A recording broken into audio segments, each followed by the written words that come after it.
आज हम आयुर्वेद के खजाने से एक बहुत ही अनोखी जड़ी बूटी की परतें खोलने जा रहे हैं। नाम है कर्कट श्रृंगी। इसका नाम ही अपने आप में एक पहेली जैसा लगता है ना? हाँ, तो हमारे पास जो स्रोत हैं उनके आधार पर हमारा मिशन है इसकी पूरी कहानी को समझना। मतलब इसका ये अजीब नाम क्यों है, इसे पहचाने कैसे, और आयुर्वेद की नज़र में इसकी सबसे बड़ी ताकत क्या है। तो चलिए सीधे मुद्दे पर आते हैं। इसका नाम कर्कट श्रृंगी क्यों पड़ा? कर्कट का मतलब तो हुआ केकड़ा और श्रृंगी मतलब सींग। किसी पौधे का नाम केकड़े के सींग पर रखना ये थोड़ा अजीब लगता है। पर ये अजीब इसलिए लगता है क्योंकि बात यह है कि जिसे हम सींग समझ रहे हैं वो असल में पौधे का कोई अंग है ही नहीं। अच्छा जी, वो पौधे का प्राकृतिक हिस्सा नहीं है, बल्कि ये पौधे की पत्तियों पर एक खास किस्म के कीड़े मतलब एफिड उसके द्वारा बनाए गए गॉल्स होते हैं, एक तरह की गांठें। गांठें? वो कीड़ा पौधे का रस चूसता है और अपनी रक्षा में पौधा एक कठोर सींग जैसी दिखने वाली संरचना बना लेता है। तो मतलब ये कुदरत का एक गजब का तालमेल है। वाह, ये तो अद्भुत है। मतलब दवा का स्रोत पौधा नहीं बल्कि पौधे और कीड़े के बीच का एक रिश्ता है। पर एक सवाल है, क्या उस कीड़े के बिना इस पौधे में कोई औषधीय गुण नहीं होता या कम होता है? बहुत अच्छा सवाल है। असल में ये जो गॉल्स हैं ये पौधे की एक बहुत तीव्र प्रतिक्रिया का नतीजा है। पौधे के सारे रक्षा तंत्र और जो भी सक्रिय तत्व हैं वो सब उस जगह पर केंद्रित हो जाते हैं। मतलब ज्यादा शक्तिशाली हो जाते हैं? बिल्कुल, इसलिए ये गॉल्स पौधे के किसी भी दूसरे हिस्से से कहीं ज्यादा गुणकारी होते हैं। और इसी अनोखी बनावट की वजह से देखिए, भाव प्रकाश निघंटु में इसके नामों का जिक्र आता है। क्या कहा गया है? श्लोक है, श्रृंगी कर्कट श्रृंगी च कर्कटाख्या कुलीरिका अजश्रृंगी च कथिता। श्रृंगी, कर्कट श्रृंगी, कर्कटाख्या। हाँ, ये सारे नाम इसके सींग जैसे और केकड़े से जुड़े आकार की तरफ इशारा करते हैं। कमाल है। और ये पौधा मिलता कहाँ है? क्या ये आसानी से मिल जाता है? नहीं, ये हर जगह नहीं मिलता। ये मुख्य रूप से हिमालय की पश्चिमी श्रृंखला में 600 से 2400 मीटर की ऊंचाई पर, वो भी सूखे जंगलों में पाया जाता है। अच्छा। इसीलिए हजारों सालों से वहाँ के जो स्थानीय समुदाय हैं वो इसके गुणों को जानते हैं, इस्तेमाल करते आए हैं। लेकिन इसकी कहानी और भी गहरी हो जाती है जब हम आयुर्वेद के सबसे पुराने ग्रंथों को देखते हैं। आप आचार्य चरक और सुश्रुत की बात कर रहे हैं? बिल्कुल, दोनों ने इसका जिक्र किया है।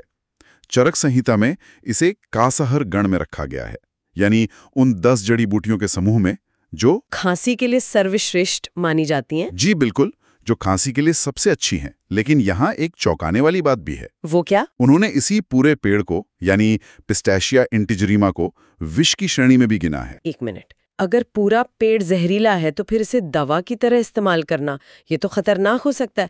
क्या जरा सी गलती से दवा जहर बन सकती है? यही तो आयुर्वेद के ज्ञान की गहराई है।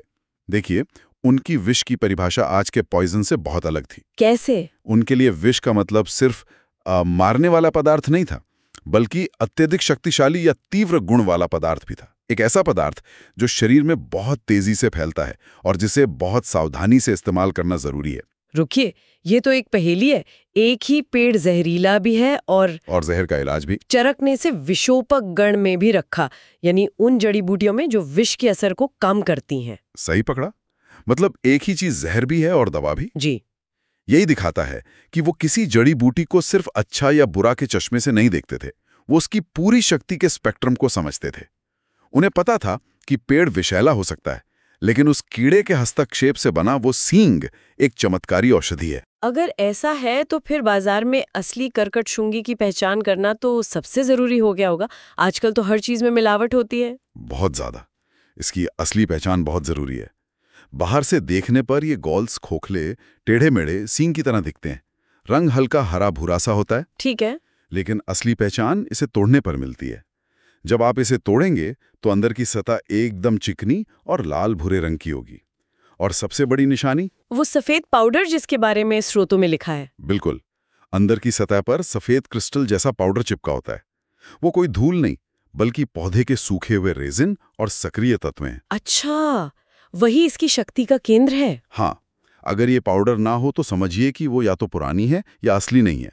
स्वाद में ये बहुत कसैला और कड़वा होता है और पीसने पर एक बहुत तीखी सुगंधित महक आती है। ये पहचान तो बहुत सटीक है। लेकिन सिर्फ बाहरी रूप से जानने से तो काम नहीं चलता ना। आयुर्वेद तो इसके अंदरूनी गुणों को, मतलब शरीर पर इसके असर को समझता होगा। वो नजरिया क्या है? आयुर्वेद किसी भी द्रव्य की, आप कह सकते हैं, पूरी कुंडली बनाता है, जिससे रस पंचक कहते हैं। ये 5 चीजें तय करती हैं कि कोई जड़ी बूटी शरीर में जाकर क्या करेगी। भाव प्रकाश निघंटू में इसका एक बहुत सुंदर श्लोक है।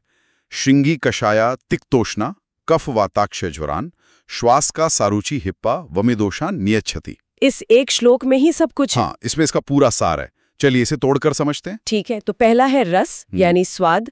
श्लोक कहता है कषाया तिक्ता, मतलब कसैला और कड़वा। जी, इसका कसैला यानी स्ट्रिंजेंट स्वाद शरीर के ऊतकों को, मतलब टिश्यूज को मजबूती देता है, और इसका जो कड़वा स्वाद है वो पाचन शक्ति को सुधारता है और शरीर में जमे हुए कफ को काटने का काम करता है। और इसकी तासीर, श्लोक में उष्णा शब्द है, तो क्या ये गर्म होती है? बिल्कुल, इसका वीर्य यानी तासीर उष्ण है, गर्म है, और यही इसका मुख्य हथियार है। कैसे?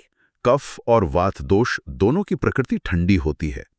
कर्कट श्रृंगी अपनी गर्मी से शरीर में जमे हुए ठंडे, भारी और चिपचिपे कफ को पिघला देती है, ठीक वैसे ही जैसे गर्मी से घी पिघल जाता है। ये तो बहुत अच्छा उदाहरण है। और पाचन के बाद इसका अंतिम असर कैसा होता है, जिसे विपाक कहते हैं? हाँ, विपाक।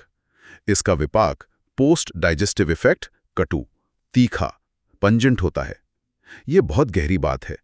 स्वाद भले ही कसैला और कड़वा हो, पर शरीर में पचने के बाद इसका अंतिम असर तीखा और गर्म होता है। अच्छा। यही कटु विपाक इसे शरीर के सूक्ष्मतम चैनलों या स्रोतों में घुसने और वहां जमे हुए दोषों को खुरचकर बाहर निकालने की ताकत देता है। और इसके गुण, मतलब ये भारी है या हल्का, चिकना है या सूखा? इसके गुण हैं लघु, हल्का और रुक्ष, सूखा। हल्का होने की वजह से ये आसानी से पच जाता है, और सूखा होने की वजह से ये कफ की चिपचिपाहट और नमी को सोख लेता है। तो कुल मिलाकर तस्वीर ये बनती है कि ये एक गर्म, सूखी और हल्की जड़ी बूटी है जो सीधे सीधे ठंडे, गीले और भारी कफ और वात दोषों पर वार करती है। बिल्कुल। पर यहीं पर मुझे एक विरोधाभास नजर आता है। बताइए। अगर ये स्वभाव में रुक्ष यानी सूखी है, तो इसे खांसी और बलगम में मदद कैसे करनी चाहिए? इसे तो बलगम को और सुखा देना चाहिए, जिससे सूखी खांसी और बढ़ जाए। ये बात मुझे समझ नहीं आई। बहुत बढ़िया, आपने उस सवाल को पकड़ लिया जहां आयुर्वेद का सबसे गहरा सिद्धांत सामने आता है, प्रभाव। प्रभाव? जी, प्रभाव किसी भी जड़ी बूटी का वो रहस्यमयी या अनोखा गुण होता है जिसे उसके रस, वीर्य, विपाक जैसे सामान्य नियमों से समझाया नहीं जा सकता। आप कह सकते हैं कि ये उस जड़ी बूटी की अपनी बुद्धिमत्ता है। मतलब ये नियमों से परे जाकर काम करती है। आप इसे ऐसे समझ सकती हैं, कर्कट श्रृंगी का प्रभाव अद्भुत है। ये सूखी होकर भी शरीर की जरूरी नमी को नहीं सुखाती। ये एक समझदार चौकीदार की तरह काम करती है। समझदार चौकीदार? हाँ, ये सिर्फ उस बलगम को पहचानती है जो गाढ़ा, चिपचिपा और संक्रमण वाला है। ये उसे पिघलाकर शरीर से बाहर निकालती है, लेकिन फेफड़ों की जो सामान्य और सुरक्षात्मक नमी है उसे बनाए रखती है। हाँ, मतलब ये जड़ी बूटी शरीर के सिस्टम से बात कर रही है, उसे सिर्फ आदेश नहीं दे रही। ये एक बहुत बड़ा अंतर है। ये तो इसका पहला प्रभाव हुआ। बिल्कुल। इसका दूसरा प्रभाव है इसका सूजन रोधी गुण, एंटी इन्फ्लेमेटरी। आयुर्वेद में इसे हजारों साल पहले शोथर कहा गया था। ये फेफड़ों की श्वास नलियों में सूजन को कम करके सांस लेना आसान बनाती है। और इसका तीसरा प्रभाव? इसका तीसरा और शायद सबसे महत्वपूर्ण प्रभाव है इसकी इम्यूनोमॉड्यूलेटरी शक्ति। इसका क्या मतलब हुआ? इसका मतलब यह है कि ये शरीर की रोग प्रतिरोधक क्षमता को संतुलित करती है। यह एंटीबायोटिक की तरह सिर्फ बाहर से आए कीटाणुओं को मारती नहीं है, बल्कि शरीर की अपनी सेना को इतना मजबूत कर देती है कि शरीर खुद संक्रमण से लड़ सके। ये शरीर को सिखाती है कि लड़ना कैसे है। यानी ये सिर्फ लक्षण को नहीं दबाती, बल्कि समस्या की जड़ पर काम करके शरीर की पूरी प्रणाली को ठीक करती है। शायद यही वजह है कि इसका इस्तेमाल बच्चों के लिए बने बाल चतुर्भद्र चूर्ण से लेकर च्यवनप्राश जैसी दवाओं में होता है। बिल्कुल, ये बच्चों के नाजुक सिस्टम पर भी काम करती है और शरीर को ताकत भी देती है। तो आज हमने कर्कट श्रृंगी की पूरी कहानी को समझा। एक कीड़े द्वारा बनाए गए सींग से शुरू होकर इसके विष और अमृत के दोहरे स्वभाव तक, और फिर इसके आयुर्वेदिक गुणों से होते हुए इसके सबसे खास गुण प्रभाव यानी इसकी अपनी बुद्धिमत्ता तक का सफर। जी, अगर इसके प्रभाव को एक वाक्य में समेटना हो तो वो होगा, शरीर की सामान्य क्रियाओं को बनाए रखते हुए केवल रोग की प्रक्रिया को चुनकर ठीक करना और ऊतकों को फिर से स्वस्थ बनाना। ये तो बहुत गहरी बात है। हाँ, ये खराब बलगम को निकालती है, पर जरूरी नमी को नहीं। ये संक्रमण से लड़ती है, पर शरीर के मित्र कीटाणुओं को नहीं मारती। यही इसकी खासियत है। ये आचार्यों ने पूरे पेड़ को जहरीला माना, लेकिन दवा के रूप में सिर्फ उस कीड़े द्वारा बनाए गए गॉल्स का ही इस्तेमाल करने को कहा। ये दिखाता है कि हमारे पूर्वज प्रकृति के संबंधों को कितनी गहराई से समझते थे। कैसे एक जीव का दूसरे जीव के साथ संपर्क किसी पदार्थ को जहरीले से चमत्कारी औषधि में बदल सकता है। बिल्कुल। सोचिए, प्रकृति में ऐसे और कितने अनजाने रिश्ते छिपे होंगे जहां दो जीवों का तालमेल एक ऐसी अनूठी दवा बनाता है जिसे कोई एक अकेला कभी नहीं बना सकता।